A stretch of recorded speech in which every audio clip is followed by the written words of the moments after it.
ሰላም ይሁንልኝ ቤተሰቦቼ። ላሳያችሁ ሰዎች ለምን ወደ ቴክሳስ ሙቭ የሚያደርጉት። ይሄ ቤት sits on half an acre lot እና የ5 መኝታ ቤት የ4 ባኞ እና የ3 ካር ጋራጅ ነው።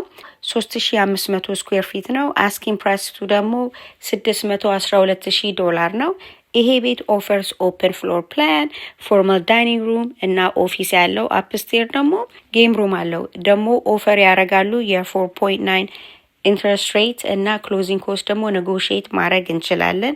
ይኸው ውጩ ደግሞ በጣም ያምራል። ይኸው ከቨር ፓዲያችሁ። ወደ ዋናው መኝታ ቤት እንሂድ። መኝታ ቤት ደግሞ በጣም ትልቅ ነው። እስከነ ኤክስትራ ሩሙ አለው። አታምርም? ይሄ ደግሞ ባኞ ቤቱ ነው። ገንዳና ስታንድ አፕ ሻወር። ይኸው 2 ሰፕሬት ቫኒቲ አለው። ይሄ ደግሞ ትልቁ ክሎዚታችሁ ነው። ካፕሎች መጣላት አያስፈልግም። ይሄ ደግሞ ላውንደሪ ሩም